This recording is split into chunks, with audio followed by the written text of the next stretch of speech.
How you doing, Mike? Hey, Shik. Not too bad. How are you today? Better than normal.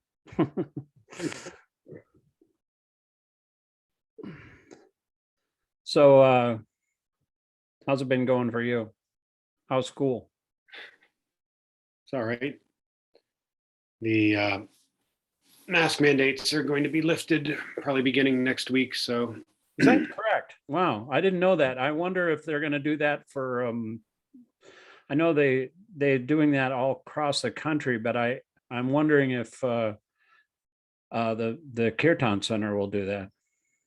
I don't know. I mean, a lot of places since the CDC skewed the numbers and made the requirements different. Everywhere Yeah, now there's is a lot of confusion about it, and yeah, I'm gonna. I like not wearing a mask at the at the Kirtan Center. I tried to actually have a vaccine mandate Mhm. at the Kirtan Center, but nobody would go for that. And so, because I like to sit down and eat and talk with people. Sure. Can't eat if you're wearing a mask. So I like to eat, as you can tell from my portly stature. So we're gonna read from 7:15, I believe. Okay. You didn't go any further on. No, I just canceled actually because Melissa couldn't attend, and I didn't think there would be anybody else. Okay. Yeah, so 7:15. This is a great verse. It contains one of my favorite quotes from Srila Prabhupada in the purport, but I was really upset because they changed it for no reason at all. I can't see any reason, so I'm reading from the original. Okay, yeah, because this is a different Yeah, site. this is Prabhupada'sBooks.com. Okay. So I'm not going to make a big deal about it. I just like. Sorry, hold on a second. I just like the original version, and that's one of my favorite quotes. And I was kind of pissed that they changed it. But I'm not going to say anything about it because I don't like to argue with anybody about book changes. I don't like to argue with anybody about anything, to tell you the truth. But the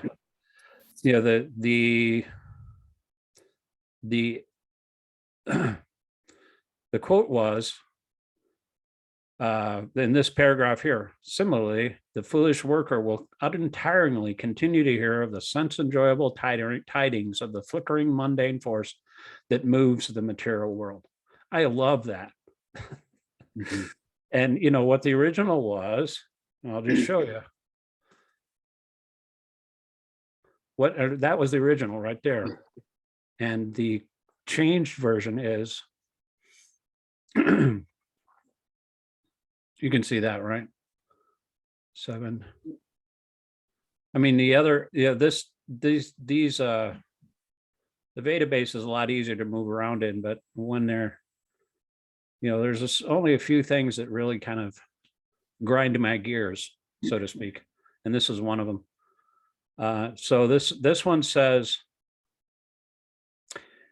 similarly, the foolish worker will entirely continue to hear of the sense-enjoyable tidings of the flickering mundane world, but they have very little time to hear about the eternal force that moves the material world. So why did they do that?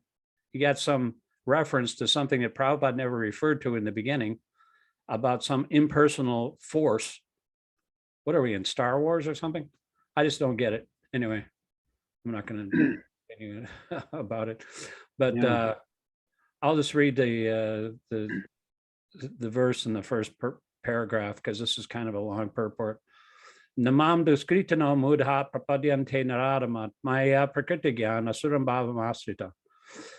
Synonyms: nam, not; mum, unto me; duskritana, miscreants; muda, foolish; prapadyate, surrender; naradama, the lowest among mankind; mayaya, by the illusory energy; aparhita, stolen by illusion; jnana, knowledge; asuram, demoniac; bhavam, nature; astrita, accepting.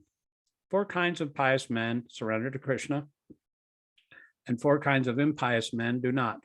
Translation: those miscreants who are grossly foolish, lowest among mankind, whose knowledge is stolen by illusion and who partake of the atheistic nature of demons, do not surrender unto me.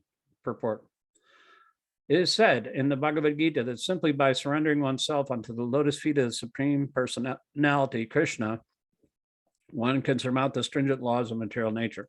At this point, a question arises. How is it that educated philosophers, scientists, businessmen, administrators, and all the leaders of ordinary men do not surrender to the lotus feet of Krishna, the all-powerful personality of Godhead? Mukti, or liberation from the laws of material nature, is sought by the leaders of mankind in different ways and with great plans and perseverance for many great years and births. But if that liberation is possible by simply surrendering unto the lotus feet of the Supreme Personality of Godhead, then why don't these intelligent and hardworking leaders adopt this simple method? You can read the next paragraph. We'll just take turns after that. The Gita answers this question very frankly.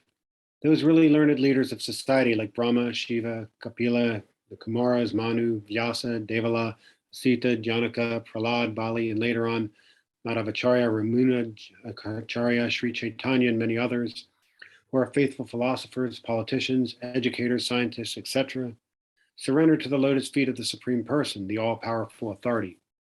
Those who are not actually philosophers, scientists, educators, administrators, etc., but who pose themselves as such for material gain, do not accept the plan or path of the Supreme Lord. They have no idea of God. They simply manufacture their own worldly plans and consequently complicate the problems of material existence in their vain attempts to solve them. Because material energy, nature, is so powerful, it can resist the unauthorized plans of the atheists and baffle the knowledge of planning commissions. The atheistic plan makers are described herein by the word duskritana, or miscreants. Kritana means, I think, meritorious, and dus means not. Kritina means one who has performed meritorious work. Okay, here he explains. The atheistic plan maker is sometimes very intelligent and meritorious also, because any gigantic plan, good or bad, must take intelligence to execute. But because the atheist brain is improperly utilized in opposing the plan of the Supreme Lord, the atheistic plan maker is called duskritana, which indicates that his intelligence and efforts are misdirected.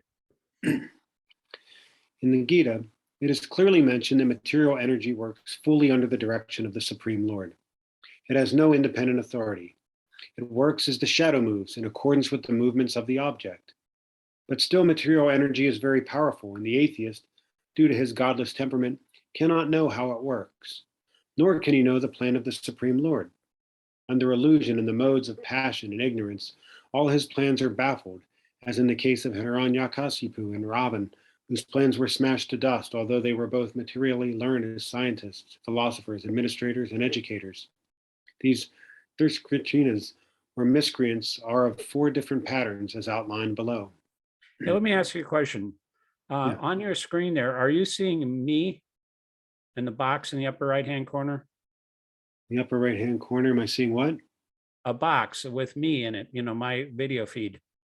Oh, on the far right, I can see you and then me and little videos of that, but nothing in the upper right-hand corner. No, okay, well, yeah, I see you on the upper right. I don't know. Yeah, I just when they record this, I am only seeing you, and that's good because nobody wants to see me anyway. But let me go on here. 1, the mudas, who are grossly foolish, like hardworking beasts of burden. Did I ever tell you that time in New Vrindavan, they had some workers there, and Advaitacharya, one of the old bridge bosses there, was kind of overseeing, supervising their work. And he was called everyone mudas. Yeah, they is he? Yeah, what are mudas? He said they're just like ones who work hard all day and then they party all night. He said, yeah, we're mudas. Yay for mudas. The mudas are those who are grossly foolish, like hardworking beasts of burden. They want to enjoy the fruits of their labor by themselves and do not want to part with them for the Supreme. The typical example of the beast of burden is the ass. This humble beast is made to work very hard by his master. The ass does not really know for whom he works so hard day and night. He remains satisfied by filling his stomach with a bundle of grass, sleeping for a while under fear of being beaten by his master, and satisfying his sex appetite at the risk of being repeatedly kicked by the opposite party. The ass sings some poetry and philosophy sometimes, but this brain only disturbs others. This is the position of the foolish furtive worker who does not know for whom he should work. He does not know that karma action is meant for yaga, sacrifice. Most often, those who work very hard day and night to clear the burden of self-created duties say that they have no time to hear of the immortality of the living being. To such mudas, material gains, which are destructible, are life's all in all, despite the fact that the mudas enjoy only a very small fraction of the fruit of labor. Sometimes they spend sleepless days and nights for fruit of gain, and although they may have ulcers or indigestion, they are satisfied with practically no food. They are simply absorbed in working hard day and night for the benefit of illusory masters. Ignorant of their real master, the foolish workers waste their valuable time serving Mammon. Unfortunately, they never surrender to the supreme master of all masters, nor do they take time to hear of him from the proper sources. The swine who eat the soil do not care to accept sweetmeats made of sugar and ghee. Similarly, the foolish worker will untiringly continue to hear of the sense-enjoyable tidings of the flickering mundane force that moves the material world. That's so poetic. Another class of Duskritana or miscreant is called the Naradama, or the lowest of mankind. Nara means human being, and Adama means the lowest. Out of 8,400,000 different species of living beings, there are 400,000 human species. Out of these, there are numerous lower forms of human life that are mostly uncivilized. The civilized human beings are those who have regulated principles of social, political, and religious life. Those who are socially and politically developed but have no religious principles must be considered Naradamas. Nor is religion without God religion, because the purpose of following religious principles is to know the supreme truth and man's relation with him. My wife wanted to join a church here in Pittsburgh, and we started going to the Unitarian Church on Sunny Hill. Oh, yeah. You know where that is? That's like on Ellsworth, I think, in Shadyside. Right. Yeah. Yep. And no, actually, no, it's down near Mount Lebanon. Anyway, wherever it is. She actually became a member, and I was like considered a quote friend end quote of the church, but they never talk about God. And you know, I was kind of into Emerson and that history of that church, the Unitarian Universalists. They started out in the 19th century. Emerson was a big part of that church, and they actually have one of the original churches in Boston. Emerson was from the Northeast, and actually he actually corresponded with Bhaktivinoda Thakur and got a book from him because he was like a scholar. You know, he read everything. But anyway, they had a bust of him. That church was burned down at one point, but they had a session on Emerson's session. You know, like a discussion, a group discussion. Because it was kind of like that has its roots in Emerson was very rooted in that church. But I found out, you know, I wanted to teach it because Emerson said so many things about the Bhagavad-gītā. He glorified the Bhagavad-gītā. He was totally moved by it. Do you know some of his quotes? I mean, not off the top of my head, but I used to read a lot of that. I know them off the top of my head because I'm a huge fan. I used to read audiobooks I'd put them on tape cassette back in the 80s. Or 90s. One of his quotes was, "I owed a magnificent day to the Bhagavad-gītā." It was as if another age spoke to us, nothing smaller, but large, serene, consistent voice of another age, another climate that had answered all the questions which exercise us. And so, you know, he was a big fan. And Thoreau, pretty much his disciple, who had some property on his land, he was also a big fan. He said, the Bhagavad-gītā, in the morning, I bathe my intellect in the stupendous and cosmogonal philosophy of the Bhagavad-gītā, in comparison with which modern literature seems puny and trivial. So, those guys were transcendentalists. They had a whole cult up there, and they corresponded with some European, and even, Bhakti-Vinod. He sent him a book of, I think, that Chaitanya, some book about Lord Chaitanya, and it went to McGill University in Canada, which is right across the border there up in New England. And Emerson got the book and he wrote him back. He said, "That's a very beautiful book. Thank you very much, but I can't read Bengali. Could you please send me a Bengal an English version?" So that's the history of that. But I in that like group that was discussing Emerson, like 2/3 of the people were total atheists. They didn't even believe in God. I said, "What the hell are you going to church for if you don't believe in God?" I mean, it's ridiculous. I guess you go there to just be seen or the social function or something, but even the children were kind of like brainwashed. You said, "Yeah, you don't have to talk about God." It's like the G word, they don't even say it in that church. But that's a symptom of Kali Yuga. You don't even talk about God anymore. No, nor is religion without God religion, because the purpose of following religious principles is to know the supreme truth and man's relation with him. In the Gita, the personality of God, it clearly states that there is no authority above him and that he is the supreme truth. The civilized form of human life is meant for man's reviving the lost consciousness of his eternal relation with the supreme truth, the personality of Godhead, Sri Krishna, who is all powerful. Whoever loses this chance is classified as a Naradama. We get information from revealed scriptures that when the baby is in the mother's womb, an extremely uncomfortable situation, he prays to God for deliverance and promises to worship him as soon as he gets out. To pray to God when he's in difficulty is a natural instinct of every living being because he is eternally related with God. But after his deliverance, the child forgets the difficulties of birth and forgets his deliverer also, being influenced by Maya, the illusory energy. A baby comes out, and after being suffering for so long in the womb, it's an extremely traumatic situation, but then he's like surrounded and pampered by his parents, and then he forgets everything. Go ahead. You can read 2 paragraphs because they're pretty small.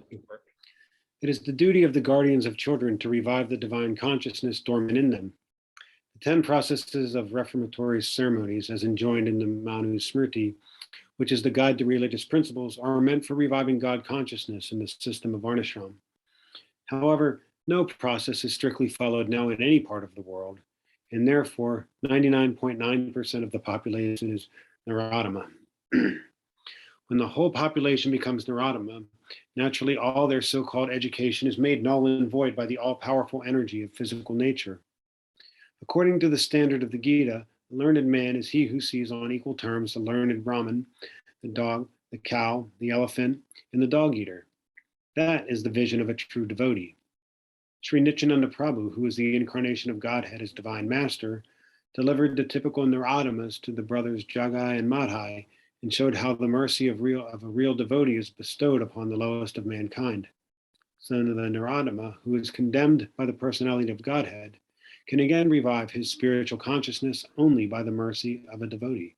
That's really interesting because I'm just reading in Chaitanya Bhagavat right now about the pastimes of Lord Chaitanya as a scholar before he became before he revealed himself. He was always a supreme personality of Godhead, but he was like a covered incarnation, even though he's given so many hints to his family and relatives and the people of the neighboring Navadvip. Nobody knew he was God. Nobody had a clue, even though he was saying so many things that indicated that he was. They were covered by his illusory energy. And so nobody could figure it out. Even the devotees, they loved to see him. And he was like a proud scholar, he's like going around Navadvip and completely destroying everybody's arguments because there was nobody that was equal to him. Navadvip was like the center of education back then in that part of India, and all kinds of scholars would go there and just set up on the banks of the Ganges and just like study, but Nimai would defeat and smash everybody, nobody could talk to him, but even the devotees just loved to see him, even though they wish he would become a devotee. They'd pray to Krishna, please let Nimai, he's so intelligent, he's so beautiful.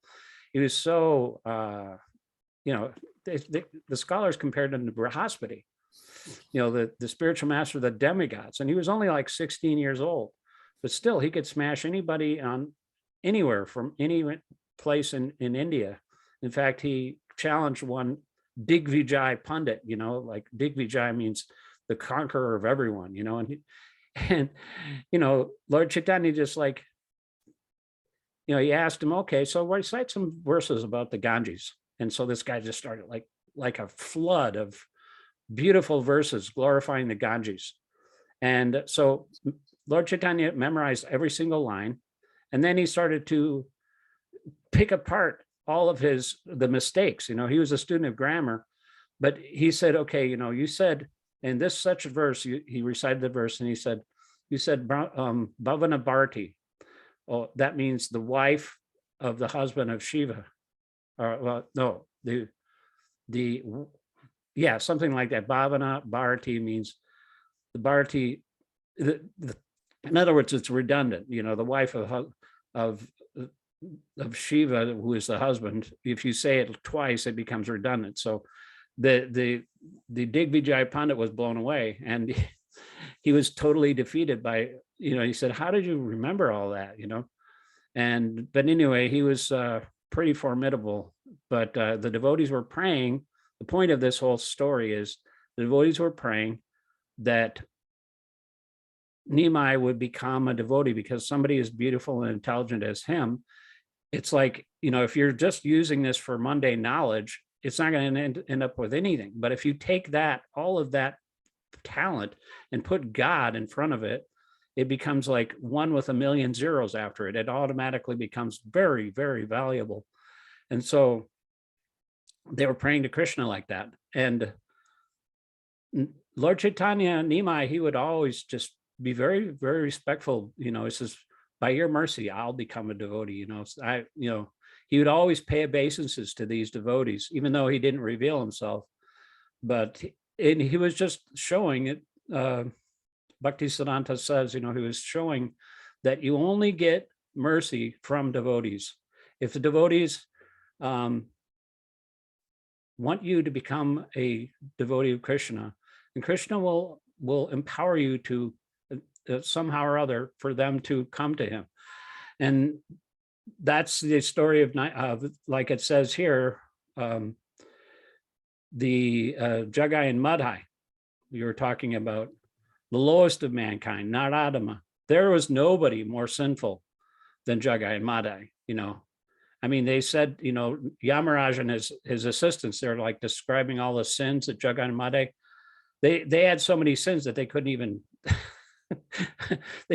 like write them down. You know, there were so many.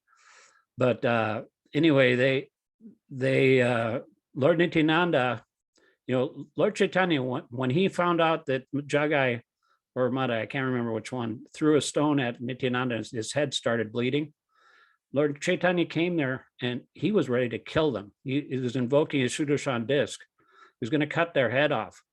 And Nityananda, he was so merciful.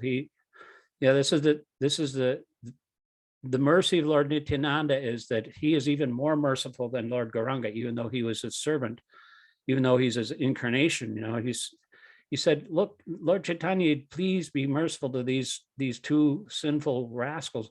You come here to this material world to deliver these demons, and Lord Krishna, he came to kill them, but you're not doing that. You're killing their mentality. So please forgive them and make them devotees. And so he did that, and they became great devotees. Their tombs, their samadhi tombs, are still in that area there. And so that's the difference. You know, Lord Shiva himself said, you know, he always think, you know, the best way to worship Krishna is by worshiping his devotees. And Krishna himself says, you know, he who claims to be my devotee is not my devotee. He who claims to be a devotee of my devotee, he's my devotee. So that's the way it works. It doesn't work any other way. And nobody can get to Lord Chaitanya except through the mercy of Nityananda Prabhu, who is more merciful than anybody. I hate these little pop-up things. Anyway, you can go ahead and read the next. Where are we here? Okay. Under the bottom. There we are. Sri Chaitanya Mahaprabhu, in propagating the Bhagavad Dharma, or activities of the devotees, has recommended that people submissively hear the message of the personality of Godhead.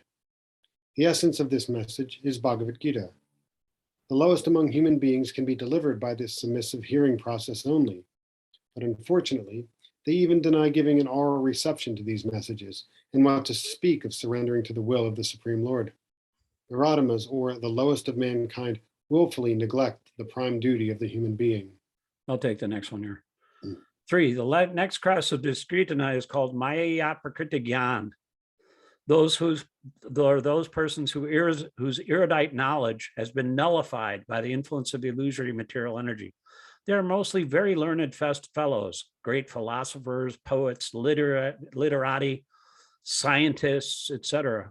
But the illusory energy misguides them, and therefore they disobey the Supreme Lord. And this just reminds me of my father. My father, he's like a physics professor, he's an associate professor of physics. He's still alive. He's like 92 or 3 years old, something like that. He lives up in Vermont, he's retired. But he came to New Vrindavan a couple of times, and he actually brought me to New Vrindavan one time. I came and left there like 3 times, but then I finally stayed.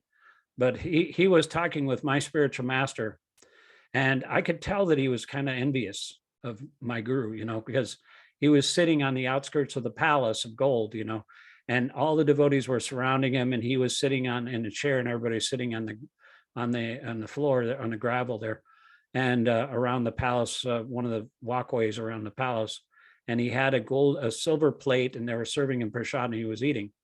And then my father said, how come they serve him on a silver plate? Why don't they serve you on a silver plate? And so actually what he was saying is, why don't they serve me on a silver plate? Because he's envious.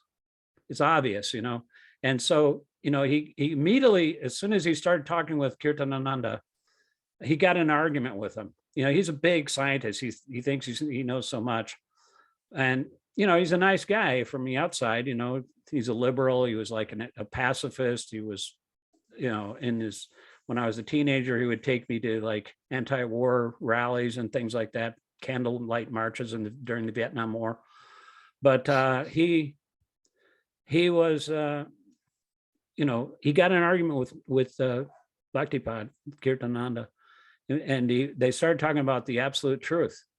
And he said to my guru, he said, the only absolute truth is that there is no absolute truth. And so, and they didn't go anywhere. He thinks it's some kind of like dogma or some kind of thing that is like a edict that, has a very rigid thing. Whatever he says is true, and that's it. You can't even question it. But he doesn't even understand the concept of the absolute truth is a person. And it's a dynamic interaction between that person and the living entity. So so Bhaktipad told me, he said, yeah, he's Maya Prakriti Gyan. His knowledge has been covered by illusion. So that's what his immediate impression was of my father.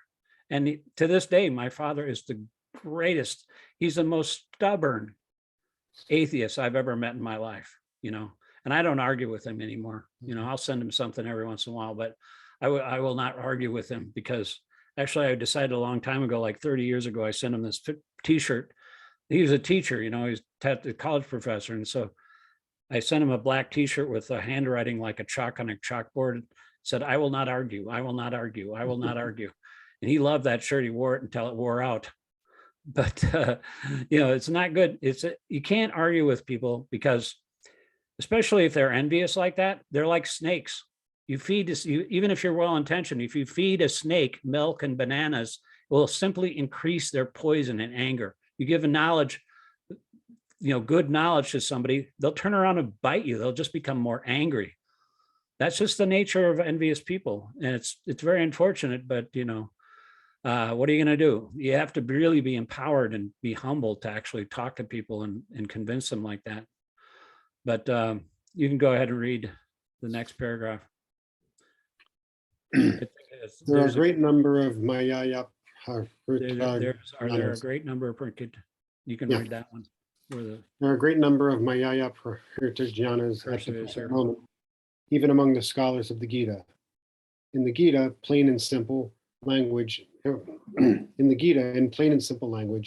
is stated that Sri Krishna is the Supreme Personality of Godhead. There is none equal to or greater than him. He is mentioned as the father of Brahma, the original father of all living beings. In fact, Sri Krishna is said to be not only the father of Brahma, but also the father of all species of life. He is the root of the impersonal Brahman and the Paramatma. The super soul in every entity is his plenary. Hold on a second, Mike. Yeah. Can you hear me? Yes. I can't hear you. Really? Not at all. Can't hear me at all.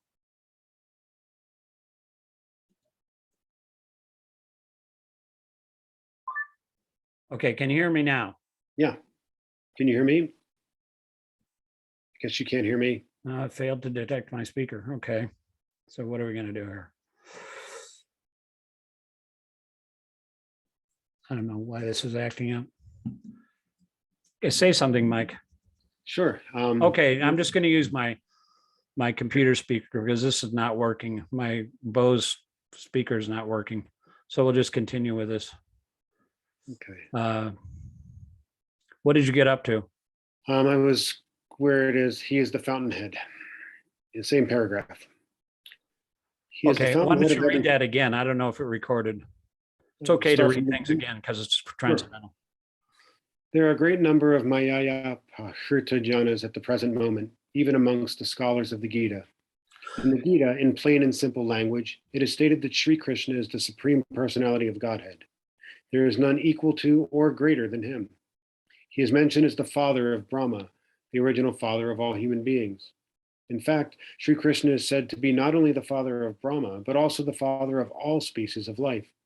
He is the root of the impersonal Brahman and Paramatma. The supersoul in every entity is his plenary portion.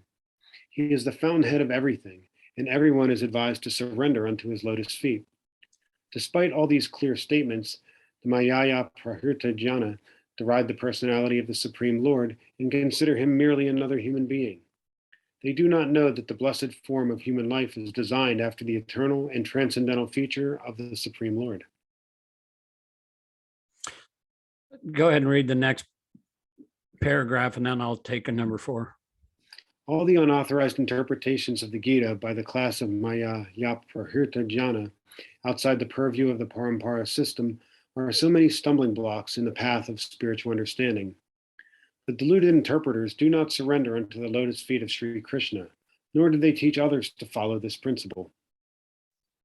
The last class of Duskritana is called Asuram Bhavam Astita, or those of demonic principles. This class is openly atheistic.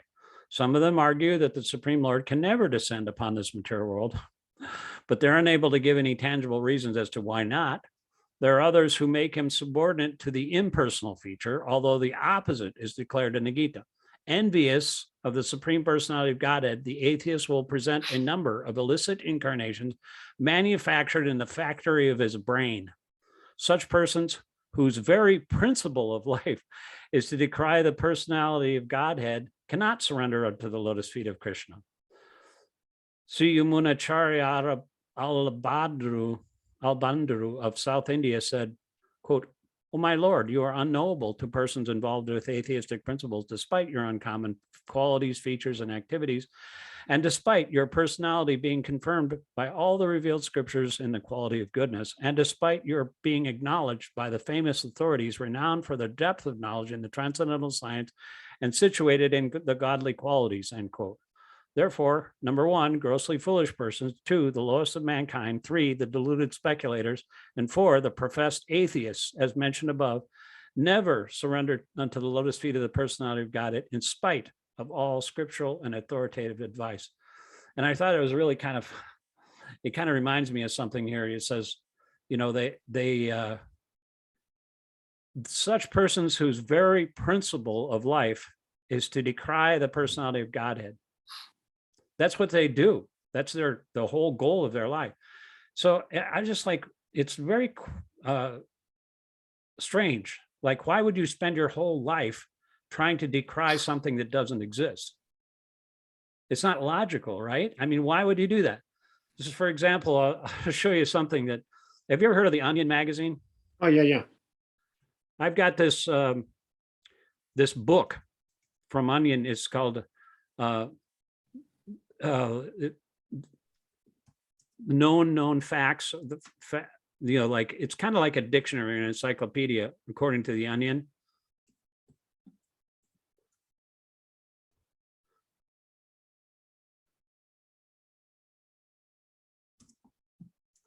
This is really funny. It just really kind of like underscores what Prabhupada is saying. Yeah, it's the Onion's book of known knowledge. So here's the Onion's definition of an atheist.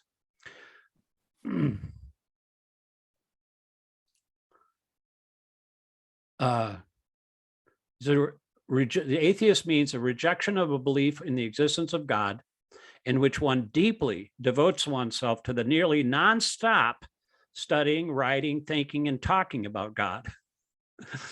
Upon reaching the philosophical and logical conclusion that God cannot exist, the atheist will dedicate the rest of his or her life to poring over books about God, fervently arguing with those who believe in God, and meeting with other devout atheists to discuss God or listen to someone lecture passionately at length about how there is no God. The firmly held belief that there is no God gives atheists a deep sense of purpose and meaning in their lives. And it's true, like if you look at like if you look at any shows, like, you ever heard of Bill Maher? Bill Maher's like a comedian. Yes. He has the Bill Maher on the HBO.